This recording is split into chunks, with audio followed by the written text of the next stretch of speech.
بسم اللہ الرحمن الرحیم۔ اس ملک کے باشندوں کو پیغام ہے نبی کریم صلی اللہ تعالی علیہ وآلہ وسلم کا کہ جس ملک کی وزیر اعلیٰ عورت ہو، جس ملک کے اندر بڑے بڑے عہدوں پر عورتوں کو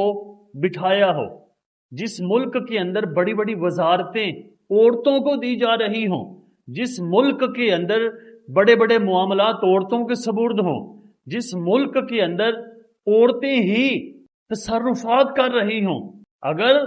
کچھ مرد حضرات وزارتوں پر ہوں لیکن وہ بھی عورتوں کی انگلیوں پر ناچنے والے ہوں، نبی کریم صلی اللہ تعالی علیہ وآلہ وسلم نے فرمایا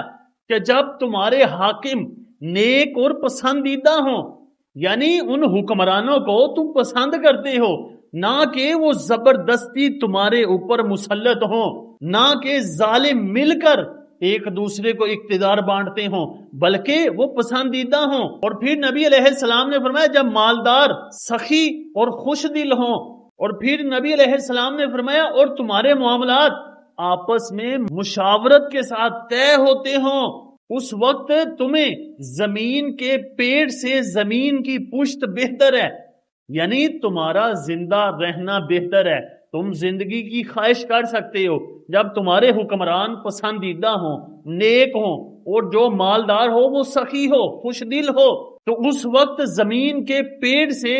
زمین کی پشت تمہارے لیے بہتر ہے۔ اور پھر نبی علیہ السلام نے فرمایا جب تمہارے حکمران شریر ہو جائیں، شر پھیلاتے رہیں، جیسا ہمارے ملک میں ہو رہا ہے، ہر طرف شر انگیزی پھیلانے والے ہمارے بڑے بڑے عہدوں پر برجمان ہیں،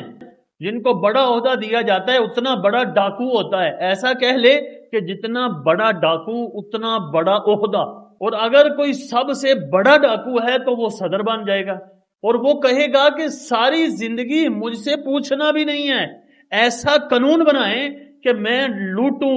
ماروں، قتل کروں، کسی کی عزت لوٹوں، مجھے کوئی عدالت، کوئی قانون پوچھ نہیں سکتا، پیسے لو، میرے مطابق قانون بنایا جائے، مجھے استثناء دیا جائے، مجھے کوئی بھی پوچھنے والا نہ ہو۔ اور جب حضرت عمر اور حضرت علی جیسے حکمرانوں کو پوچھا جا سکتا ہے، ان کو عدالت میں پیش کیا جاتا ہے، اور یہ آج کے ڈاکو کہہ رہے ہیں کہ ہم سے کیوں پوچھتے ہو، ہم سے پوچھا نہ کرو۔ پھر نبی علیہ السلام نے فرمایا جب مالدار بخیل ہوں، آج مالدار بخیل نہیں ہے، زکوٰۃ کوئی نہیں دیتا، زمیندار عشر کوئی نہیں دیتا، اور ہر کوئی زکوٰۃ کو، عشر کو گراں سمجھتا ہے کہ یہ ہم پر بوجھ ہے، حالانکہ زکوٰۃ اور عشر میں برکت ہے۔ اور پھر نبی علیہ السلام نے فرمایا جب تمہارے معاملات عورتوں کے سپرد کر دیے جائیں تو زمین کی پشت سے بہتر ہے زمین کا پیٹ، یعنی اس وقت قبر بہتر ہے، مرنا بہتر ہے کہ جس ملک میں وزارتوں پر، عہدوں پر عورتیں ہوں، ایم پی اے، ایم این اے، بڑے بڑے عہدوں پر، وزارتوں پر عورتیں ہوں، اور پھر ہماری تو بدقسمتی اتنی ہے کہ عورتیں بھی وہ ہیں کہ جو گھر نہیں چلا سکتی، جنہوں نے اپنے گھر اجاڑے ہوئے ہیں، اور وہ عورتیں ہمارا ملک چلا رہی ہیں، ہمارے اوپر بیٹھ کر ہمارے معاملات سدھار رہی ہیں۔ اس قوم کی بربادی ہی بربادی ہے